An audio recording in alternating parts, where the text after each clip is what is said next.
안녕하세요. 지한전 쌤이에요. 오늘은 세계사 24강 1차 세계대전과 러시아 혁명 살펴보겠습니다. 시험에는 이 두 주제 모두 출제가 잘 돼요. 1차 세계대전 아니면 러시아 혁명 이렇게 각각 독립된 문제로 출제되고요. 둘 다 시험에 자주 나오고 또 출제되면 꽤 어렵게 등장합니다. 그래서 꼼꼼하고 확실하게 공부해야 될 필요가 있죠. 먼저 1차 세계대전부터 살펴볼 건데 1차 세계대전은 어떻게 나오냐?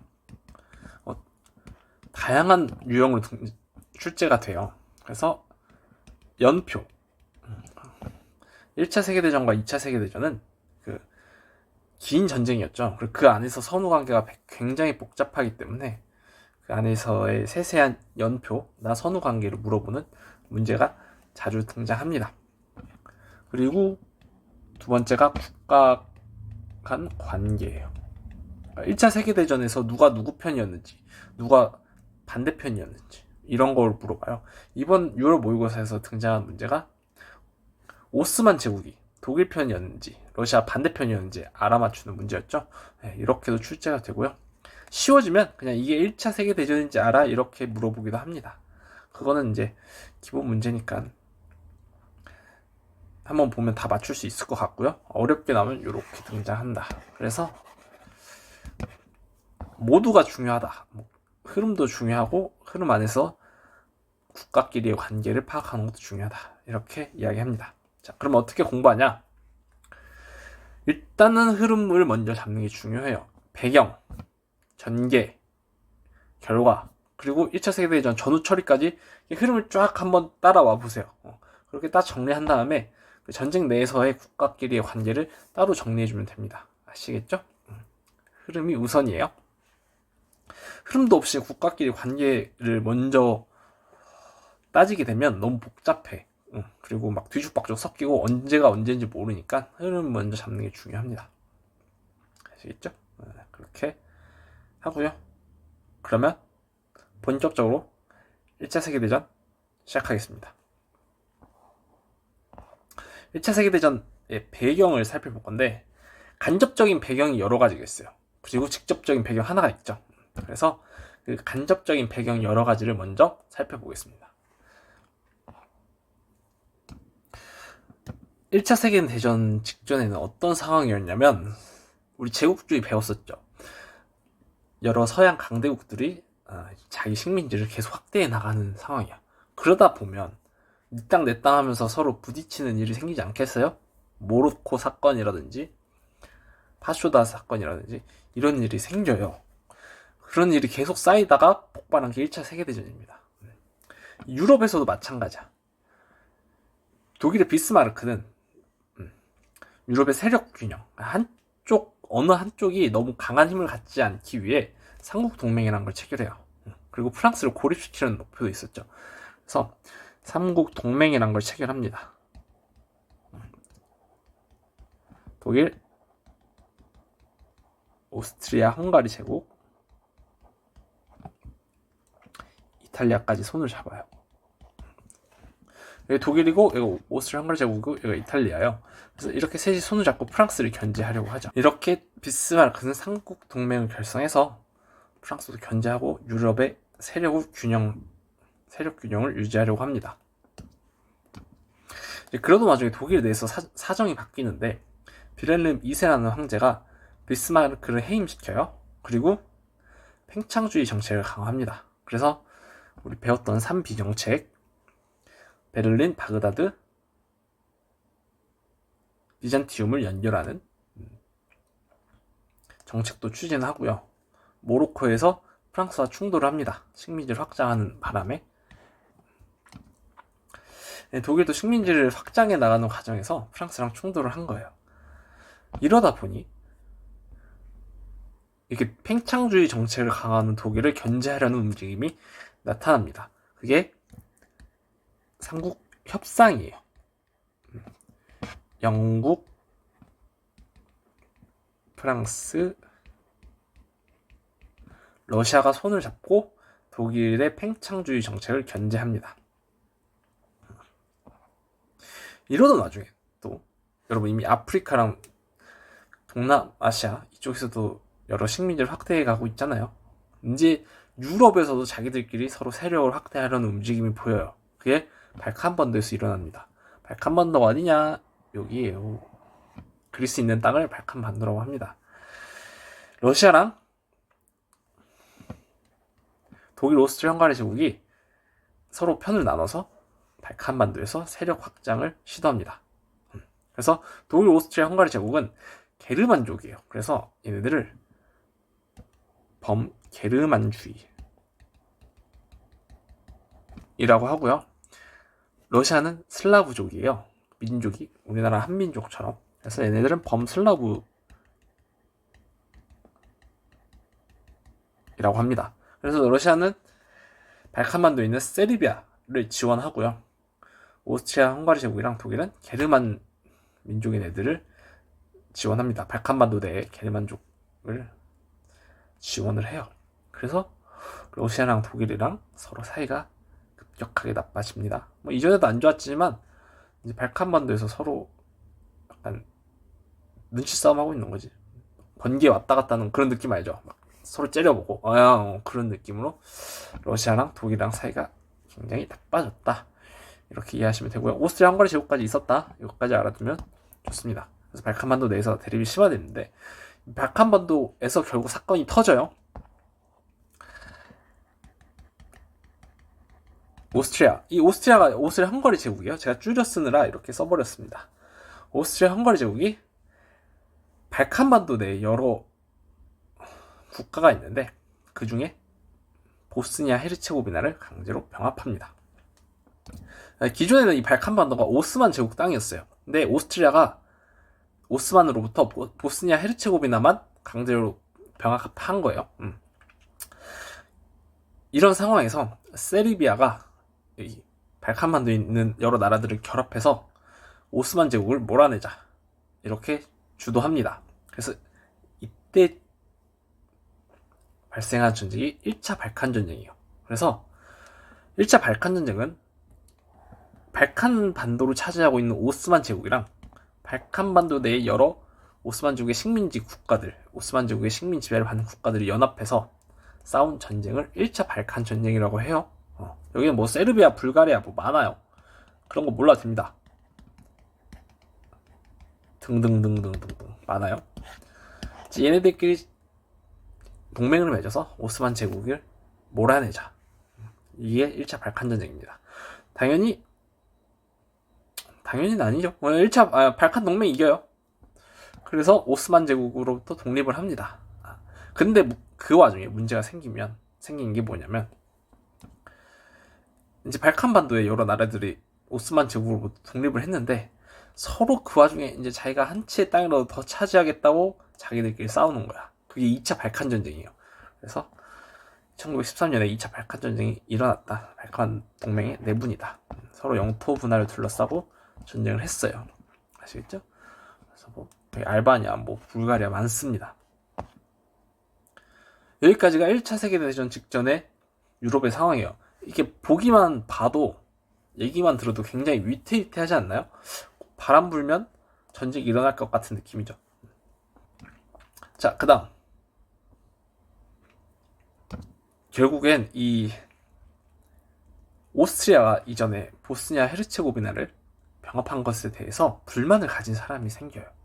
바로 세르비아입니다. 그래서 이 세르비아의 한 청년 민족주의자가 이름이 뭐지? 가브릴로 프린치프라는 청년이에요. 청년이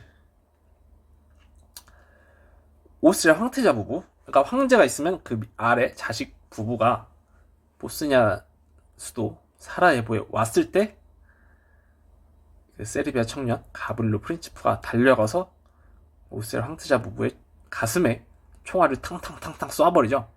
그래서 오스트리아 황태자 부부가 거기서 즉사합니다. 이게 사라예보에서 일어난 사건이라 해서 사라예보 사건이에요.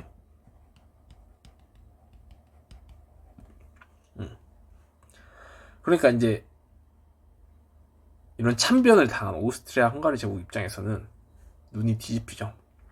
그래서 그래서 이제 오스트리아 헝가리 제국이 세르비아에 선전포고를 합니다.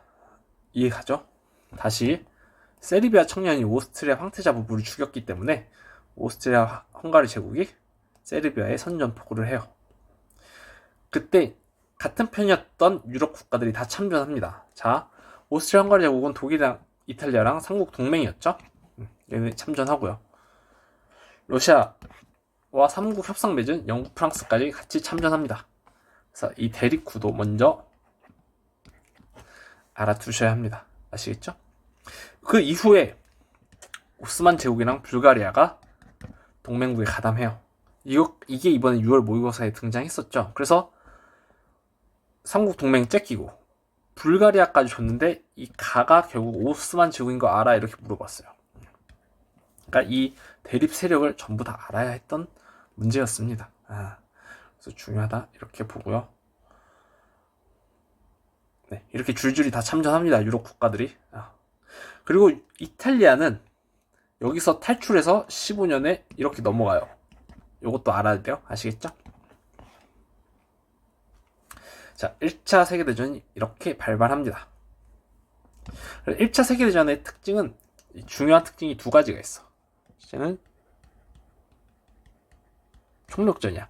전쟁할 때 이제부터 아끼는 거 없습니다. 그냥 모든 인력, 모든 물자, 모든 총알, 모든 탱크, 모든 사람 전부 다 동원. 오케이? 이게 총력전이에요. 그리고 참호전. 참호를 길게 파고 대치하는 전쟁의 양상이에요. 참호전으로 전쟁이 장기화됩니다. 여러분, 그래요. 이런 얘기 너무 꼰대 같으니까 이제 그만하겠습니다. 군대 같은 얘기. 참호가 뭐냐면, 여러분, 영화 같은 데서 많이 나오는데, 기억나는 게 원더우먼 1편 본 사람 있나요? 이거 2차 세계대전인가? 2차 세계대전 배경인데, 이렇게, 그러니까, 전선이 있으면, 전쟁 지역이, 특히 국경선에서 전쟁을 많이 하거든요? 그러면, 이게 땅 일정 부분을 떨어뜨려 놓고, 여기에 참호를 파요. 그러니까, 땅을 이렇게 파는 거야. 이 지역은 참호인데, 이거를 이렇게 평면으로 보면 땅이 이렇게 파 있어. 그럼 여기 군인들이 이렇게 숨어. 이해가죠? 그리고 이렇게 올라가서 총 쏘는 거예요. 이해가? 그래서 여기는 뭐 독일군 참호, 여기는 영국군 참호 이렇게 있으면 서로 여기서 그냥 총만 쏴요. 폭탄만 던지고. 그래서 여기서 서로 막 치고 못 가. 더 치고 못 가서 좀 전쟁이 질질 끌리게 되는 거죠. 이게 참호전 양상입니다. 이해가나요?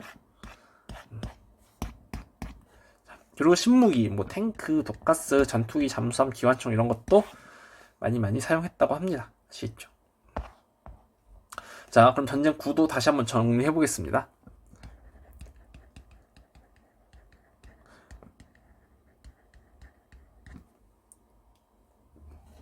자, 처음에 오스트리아 헝가리 제국과 세르비아가 전쟁을 하면서 1차 세계대전이 시작했죠. 그 다음에 독일, 동맹국이었던 독일이 합류하고요. 협상국이었던 영국, 프랑스, 러시아가 참전합니다. 특히 러시아는 같은 슬라브족이었죠. 그래서 러시아가 제일 먼저 참전해요. 협상국에서는. 자, 그 다음 러시아랑 영국, 프랑스까지 참전하고요. 여기는 오스만과 불가리아까지 참전하죠. 여기선 훗날 미국과 일본도 참전해요. 근데 얘네들의 역할은 1차 세계대전 크지 않았다. 이 정도고, 이탈리아가 동맹국에서 넘어왔다. 이거 1915년인도까지 알아두면 좋습니다. 오케이? 자, 이렇게 구도 잡아보고요. 그러면 1차 세계대전의 전개 살펴보겠습니다. 연도별로 정리했죠? 연도별로 정리한 데는 이유가 있지 않을까요? 맞습니다. 연도 외워야 된다는 뜻이겠죠? 여러분 걱정하지 마세요. 여기서 한번 하고 요 뒤에 가서 연도 한번 더 하면 전혀 그 연도 자신감 팡팡 생길 겁니다. 걱정하지 마시고 계속해서 반복해 주세요. 그러면 1914년부터 살펴보겠습니다. 여러분, 이거는 교과서에 있는 전쟁 내용만 정리한 거예요. 당연히 실제 전쟁은 더 복잡하고 더 치열하고 내용도 많아요. 여러분 그 1차 세계대전 정리한 책들 보면 이만해요. 두께가 500페이지 넘어요. 근데 교과서에 있는 것만 이렇다. 그래서 이것만 알면 된다. 이렇게 이야기 드립니다. 아시겠죠? 그러니까 저는 교과서에 없는 내용 가르치고 싶지 않아요. 개인적인 소신이지. 막 이제 평가원에서도 문제를 낼 때 이게 사료에 있잖아. 사료에는 당연히 교과서에 없는 내용도 있죠. 근데 이제 없는 내용도 출제를 하지만 분명 정답을 찾을 수 있는 키워드는 다 교과서 안에 있는 내용이에요. 그래서 그렇게만 가지고 풀면 되거든요. 나는 이 여기서 평가원에서 나왔다 해서 교과서에 없는 내용 가르치고 싶지 않아. 그렇게 따지면 한도 끝도 없어요. 그리고 이 개념서가 지금도 300페이지가 넘어가잖아요. 600페이지가 넘어갈 거예요. 그렇게 되면 평가원에서 나왔다 해서 교과서에 없는 내용까지 추가하면, 그렇기 때문에 그냥 교과서 위주로만 하고요. 추가되는 건, 여기서 추가되는 건 EBS밖에 없다. EBS는 조금 생소한 내용도 강조하더라고요. 그거는 봐야 됩니다. EBS이기 때문에. 그래서 그거 정도만 확인하고 나머지는 교과서로만 무조건 대비하면 전부 가능합니다. 아시겠죠? 자, 독일 벨기에를 침공합니다. 전쟁이 시작하니까. 그리고 그 다음에 벨기에를 치고 독일이 프랑스로 가요. 근데 이제 마른 전투에서 프랑스가 독일을 막습니다. 그리고 서부 전선이 교착돼요. 그러니까 질질 끌린다는 뜻이야. 참호전이 전개돼요. 참호전 아까 설명했죠? 참호전 때문에 전쟁이 질질 끌려요. 동부 전선에서는, 그러니까 유럽이 있으면 여기가 서부, 여기가 동부 전선이에요. 이해가죠? 러시아랑 독일이랑 대립하고 있습니다. 그 다음 넘어가서 1915년 1차 세계대전 발발 이후에 영국은 독일을 고립시키려고 바다를 봉쇄해요. 그러니까 이쪽 바다를 다 막는 거지. 이렇게 못 지나가게. 영국 해군력은 그때 우주 최강이에요. 지구 최강이 아니라. 그래서 막습니다. 그러더니 이제 독일이 이것 때문에 화가 난 거야. 그래서 독일이 영국 여객선, 군함도 아니야, 일반 사람들이 타고 다니는 여객선을 공격해요. 그 배 이름이 루시타니오야. 루시타니아호예요. 배 이름이. 그래서 이 루시타니오가 침몰하는 사건이 발생합니다. 근데 그 배 안에는 미국인들도 있어. 그래서 2년 후에 1917년에 미국이 참전하는데 루시타니아호 사건도 참전의 배경이 됩니다. 그리고 이탈리아가 오스트리아 헝가리 제국과의 갈등으로 협상국으로 넘어가요. 아시겠죠? 자, 요런 것도 이제 만약에 나중에 진짜 관계 문제로 등장할 수도 있겠죠. 이런 것도 알아두면 좋습니다. 자, 그리고 솜전투. 협상국의 공격을 독일군이 막습니다. 이게 16년이에요. 이제 1917년의 사건이 또 많네요. 한번 살펴보겠습니다. 미국이 참전하게 된 배경에는 크게 두 가지가 있어. 이제 루시타니아호 침몰 사건부터 살짝씩 쌓여왔는데, 미국이 치머만 전보 사건이라 해서, 치머만은 독일 외무장관, 우리나라 치면 외교부 장관이에요. 이 사람이 멕시코에 비밀리에 전보를 보냈는데, 멕시코랑 동맹을 해서 미국을 공격하자. 그러면 미국 땅 너 띄워줄게. 이렇게 동맹을 추진한 거예요. 이제 미국이 여기서 이제 뚜껑이 열린 거지. 제가 대학교 때 미국사 교수님이 얘기했어요. 미국이 제일 싫어하는 게 뭐게요? 미국이 제일 싫어하는 건 미국 본토가 공격받는 거예요.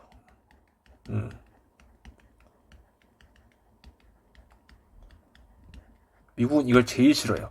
미국은 내전, 남북전쟁 말고는 미국 본토에서 전쟁한 적이 없죠. 그만큼 제일 싫어합니다.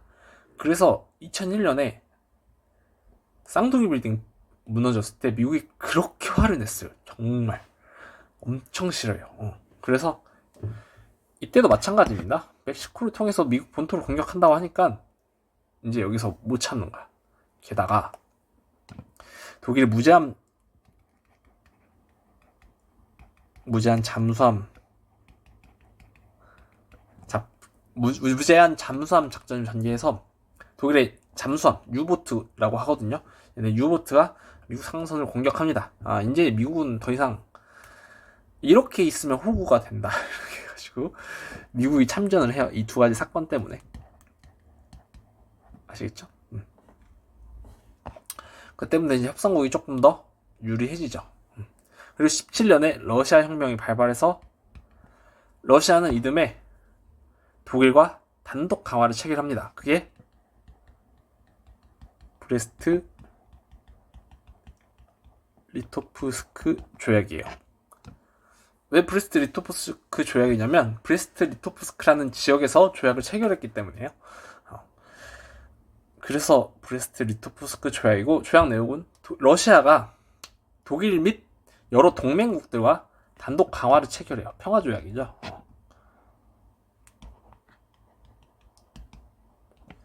그래서 러시아가 전쟁에서 이탈합니다. 그리고 이제 이후에 여러 동맹국들, 오스트리아 헝가리 제국이라든지 오스만이라든지 불가리아든지 다 항복을 합니다. 그리고 독일은 끝까지 저항했는데 독일 킬 군항, 킬은 지역 이름이에요. 킬 군항, 킬에 있는 군대 전용 항구에서 해군들이 너무 전쟁이 길어지니까 힘들죠. 그래서 반란을 일으켜요. 그 때문에 이제 빌름 2세가 퇴위하고 독일 임시공화국이 수립됩니다. 그리고 협상국과 독일 임시공화국 사이 휴전 조약이 체결돼서 1918년 11월쯤일 거예요. 1차 세계대전이 종전됩니다. 여기까지가 1차 세계대전의 전기예요. 자, 정리할게요. 발발, 그리고 1차 세계 특징 살펴보고요. 그리고 국가끼리의 관계 꼭 살펴보고, 이 전개 과정에서는 연도별로 꼭 암기해 주시면 될 것 같아요. 그러니까 이 연도 안에서도 제가 다 선후 관계 이렇게 위에서 아래로 흐를 수 있게끔 구성했어요. 그러니까 위에 있는 게 먼저고 아래로 차근차근 진행하게끔 구성했으니까 이렇게 쭉 살펴보면 될 겁니다. 아시겠죠? 자, 여러분 처음에는 어려울 수 있지만 반복하다 보면 자연스럽게 보니까 될 겁니다. 그리고 1차 세계대전은 조금 재밌지 않나요? 이게 조금 전쟁사니까 재밌을 것 같아. 그래서 부담 갖지 말고 차근차근 해봅시다. 자, 그럼 1차 세계대전 이후 1차 세계대전 전후 처리 살펴보겠습니다.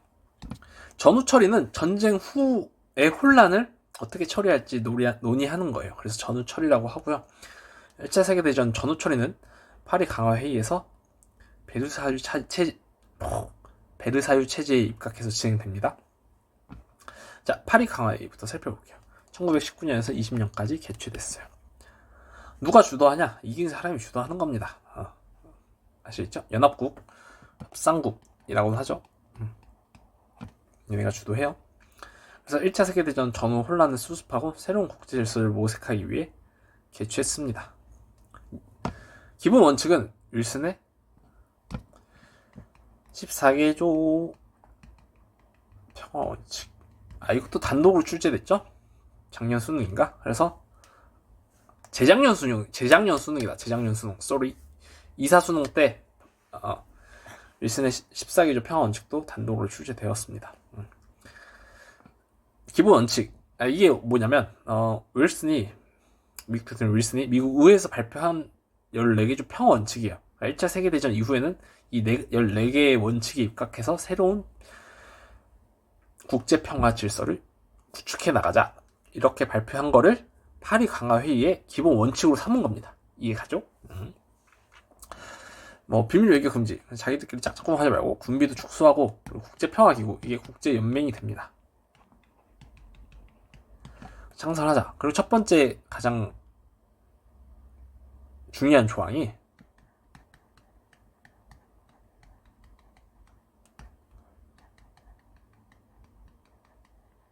민족 자결주의예요. 그래서 여러분 이 조항 순서에 상관없이 그냥 교과서에 있는 내용을 그대로 갖고 왔고, 또 중요한 순서대로 제가 다시 정리했습니다.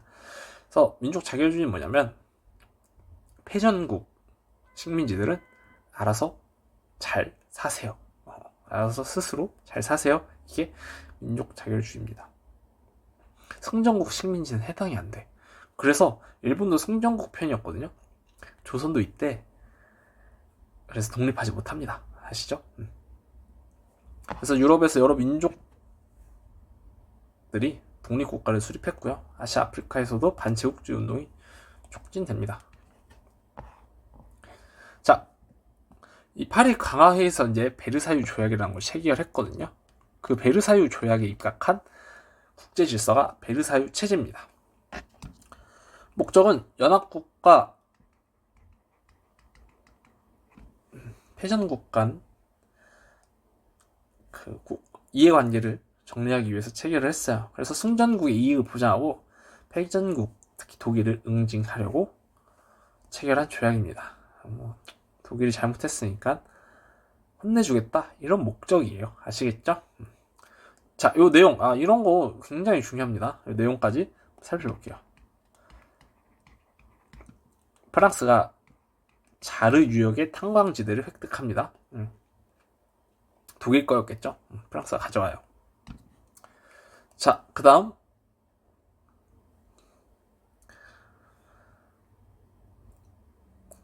이제 이거는 제가 어떻게 정리한 거냐면 승전국 입장에서 그리고 패전국 입장, 독일의 입장에서 따로 정리를 했어요. 그래서 승전국이 가져간 이익은 교과서에 나오는 건 프랑스가 자르 유역 탄광지대 획득한 거 이거고요. 독일이 잃은 거 한번 살펴보겠습니다. 모든 해외 식민지 상실했고요. 알자스 로렌 지방이라고 그 독일과 프랑스 사이에 있는 땅이 있습니다. 그것까지 프랑스한테 넘겨요. 그리고 막대한 전쟁 배상금 엄청납니다. 어마무시해요. 이것도 이제 연합국 측에 물어줘야 되고요. 군비도 축소합니다. 아시겠죠? 한계점, 베르사유 조약의 한계점은 승전국의 이익만 고려가 됐죠. 독일의 상황은 고려하지 않는 너무 강력한 처벌이었다. 이런 평가가 많습니다. 결국 이것 때문에 2차 세계대전이 또 일어나요. 아시겠죠? 여기까지가 베르사유 조약의 내용입니다. 파리 강화회랑 베르사유 조약도 시험에 자주 나와요. 그래서 각각에 대한 내용 확실하게 알아두면 좋을 것 같습니다. 다음 국제연맹 살펴볼게요. 아까 윌슨이 14개소 평화원칙에서 강력한 국제평화기구가 필요하다고 이렇게 이야기를 했죠. 그래서 세계 각국의 협력 강화와 평화 유지를 위해서 설립된 게 국제연맹이에요. 그래서 미국 대통령 윌슨이 제안했어요. 그래서 미국이 주도했다 이렇게 알고 있으면 되겠습니다. 자, 근데 중요한 거 미국 대통령이 주도했는데 미국은 불참해요. 왜 불참하냐? 미국 의회에서 반대를 했기 때문에 참가하지 못합니다.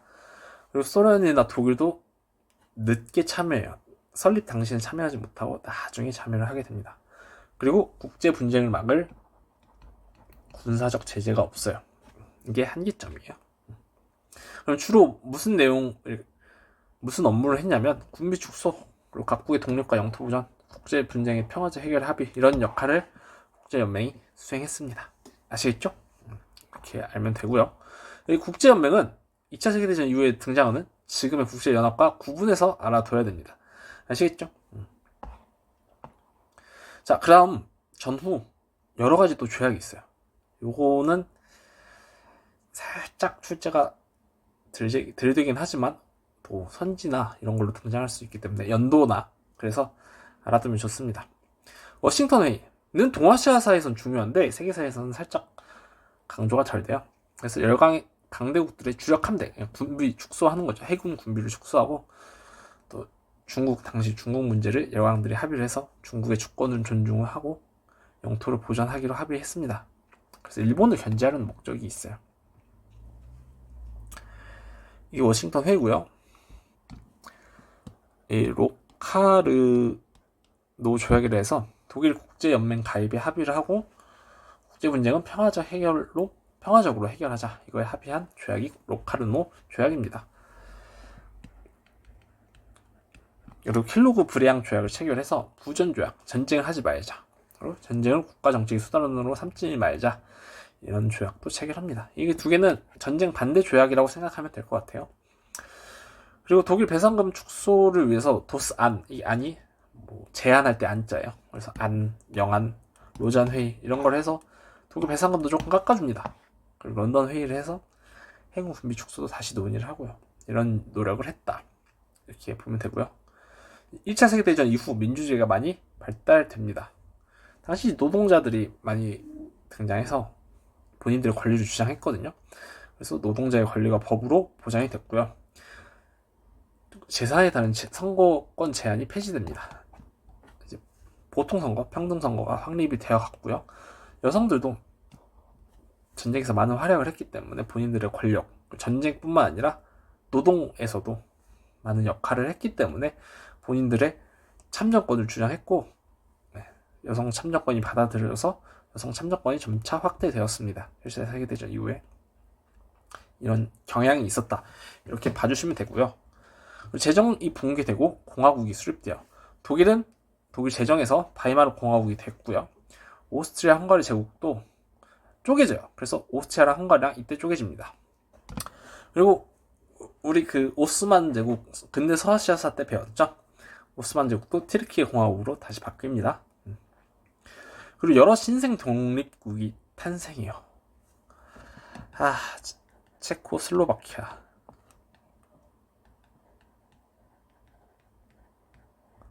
이제 어떡하지? 이번엔 유고슬라비아가 나왔어요. 이번 2016 6월 모의고사에. 그래서 웬만하면 한 번씩 다 봐주는 게 좋을 것 같습니다. 체코슬로바키아가 재작년 수능에 나왔기 때문에 제가 빈칸을 뚫어놨는데 점차 나오네요.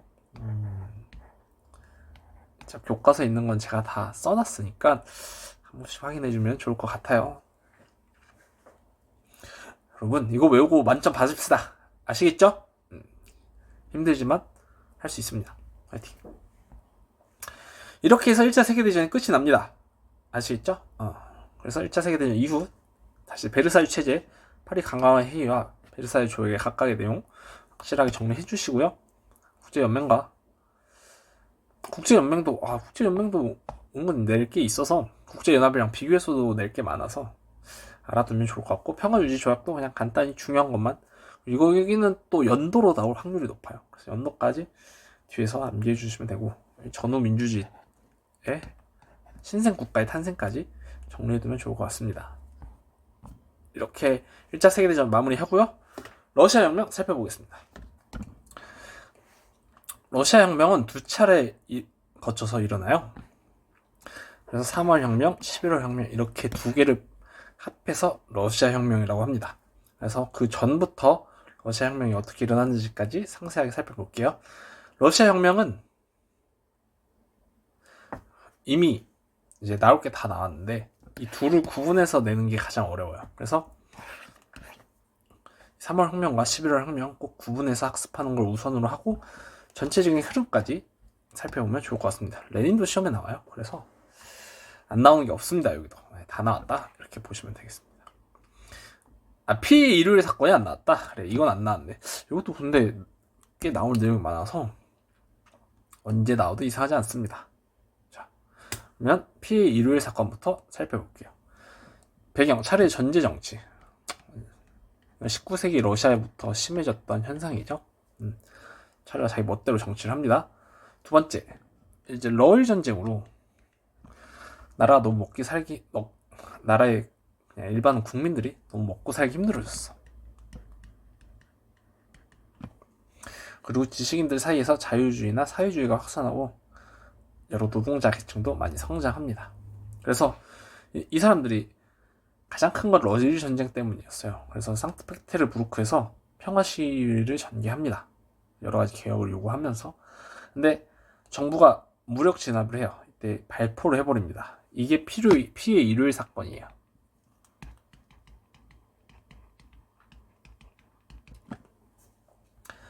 네, 그 발포를 해서 여러 시민들이 피해를 흘렸다 해서 이때 일요일이었거든요. 그래서 피해 일요일 사건이라고 하고, 결국 이것 때문에 노동자 농민들이 총파업을 실시합니다. 그래서 당시 황제였던 니콜라이 2세가 개혁을 약속해요. 헌법 제정하고 두마 입국본 보장하고 언론 출판 집회 결사의 자유 보장하고 이런 걸 약속을 합니다. 그러나 말만 약속하고 실제로는 실시하지 않아요. 이렇게 결국 불만이 쌓여가다가 1917년 3월에 불만이 터집니다. 러시아 시민들의 이제 1차 세계대전에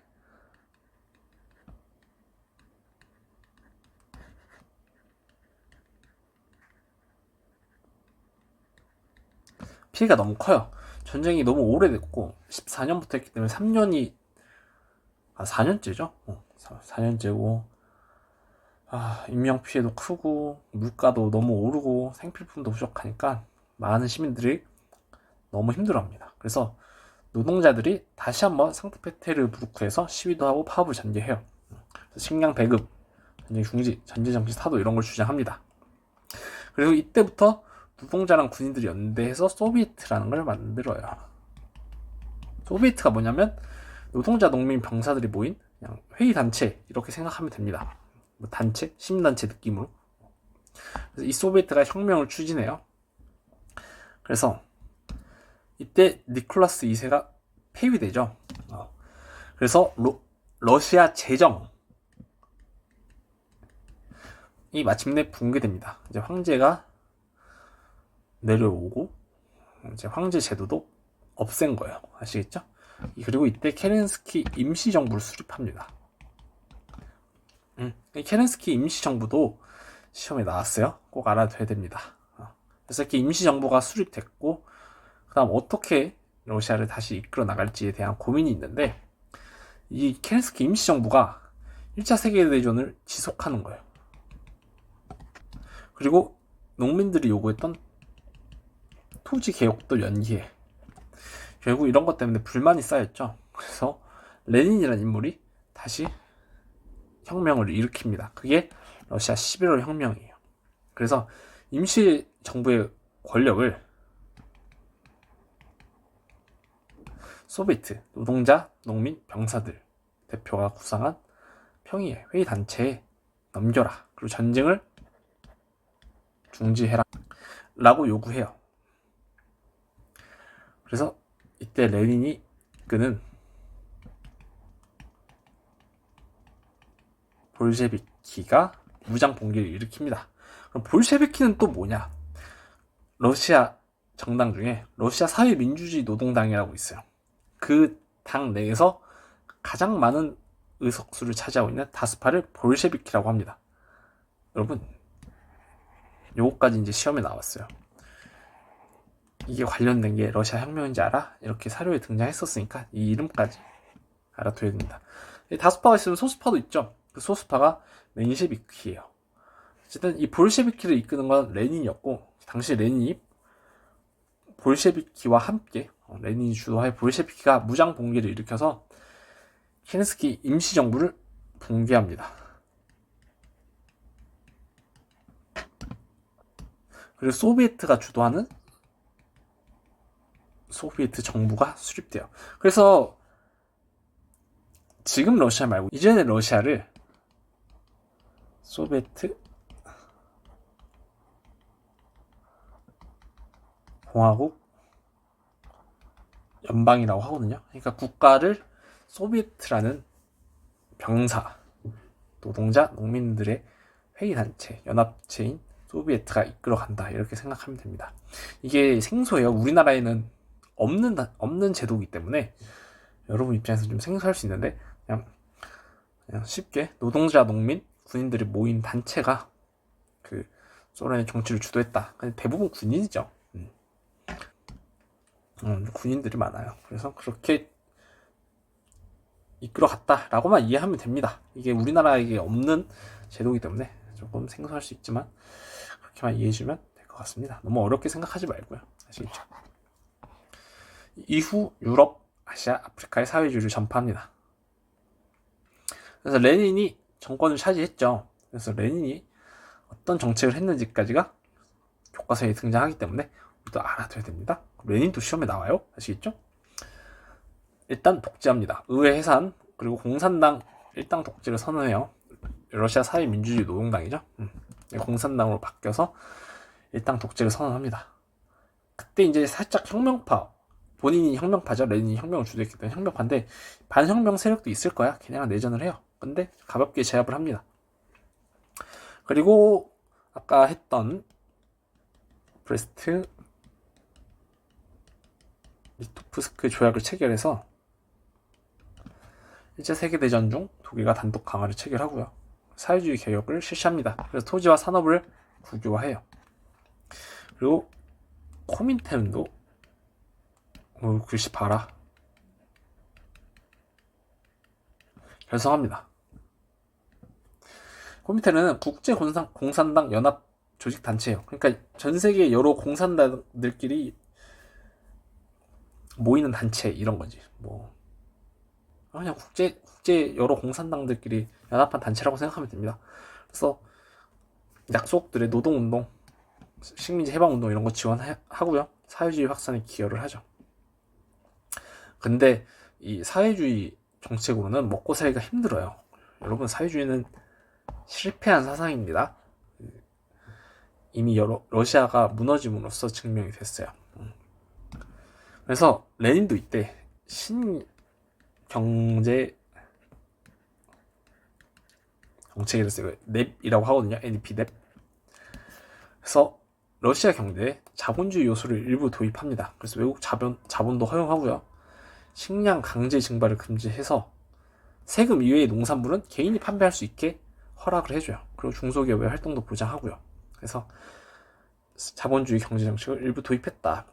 이것까지 알아두면 좋을 것 같고, 그래서 이후에는 러시아뿐만 아니라 여러 소비에트 국가들이 있어요. 동유럽이랑 중앙아시아에 뭐 우크라이나, 벨라루스, 우즈베키스탄 이런 애들 있잖아요. 얘네들이 러시아랑 같이 소비에트 사회주의 공화국 연방을 수립합니다.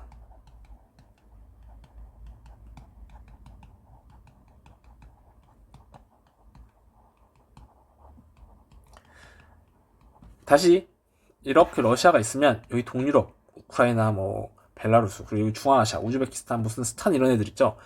이런 애들이 자기 나라에서도 사회주의가 확산되고 사회주의를 주도로 하는 소비에트 정부가 수립돼요. 그래서 러시아가 여기 주변에 사회주의 국가들, 쉽게 얘기해서 사회주의 국가들이고 소비에트 정부인 애들을 다 연합해. 그래서 더 커지는 큰 하나의 소비에트 사회주의 공화국 연방을 수립해요. 그래서 이걸 소련이라 그래. 그래서 여기에는 우즈베키스탄, 뭐 우크라이나, 벨라루스, 뭐 기타 등등 다 포함되어 있는 거야. 이해 가요? 그래서 소련이 나중에 91년에 해체되는데 그때 다시 얘네들이 분리 독립하는 거지. 뭐 우크라이나, 벨라루스, 우즈베키스탄, 몬탄. 이해 가요? 그러니까 이 주변에 원래 따로 있었던 국가들인데 얘도 사회주의를 받아들였다. 얘네가 러시아랑 하나로 합쳐서 소련이 됐다. 근데 이게 나중에 해체되면서 얘네들이 다 분리 독립됐다. 이게 소비에트 사회주의 공화국 연방이다. 이해 가죠? 이렇게 이해하면 됩니다. 이게 22년에 수립돼서 91년에 해체돼요. 이거는 소련 해체 때 다시 살펴볼 겁니다. 그리고 레닌 이후에 스탈린이 들어섰는데 얘도 어마무시하게 독재를 해. 스탈린 너 제정신 아니야. 그래서 신경제 정책을 폐기하고 경제개발 5개년 계획을 추진해요. 근데 나름 경제 성장은 잘 됐대요. 대신 독재 체제를 더 강화해요. 그래서 반대파 숙청하고 강금 수용소라고 굴라크라는 걸 건설했다고 합니다. 스탈린은 의외로 잘 안 나와. 레닌이 많이 나오고 이후에 현대 러시아 가서 뭐 후르쇼프나 이런 사람들도 가끔 나와요. 그래서 러시아 인물은 레닌 또 위주로 살펴보고, 러시아 혁명 두 개는 너무 중요하니까 흐름 따라서 살펴보고요. 또 이 각각 혁명 구분해서까지 암기해 주시고 피해 유리 사건도 기본적인 내용은 알아둡시다. 그리고 스탈린도 그냥 한 번만 읽어보시면 될 것 같아요. 이렇게 해서 러시아 혁명까지 마무리하겠습니다. 괜찮나요? 네. 혹시 또 궁금한 거 있으면 언제든 댓글이던 카톡이던 편하게 물어보시면 될 것 같아요. 자, 그러면 오늘 수업은 여기까지 마무리하고요. 다음 시간에 만나 뵙겠습니다. 안녕.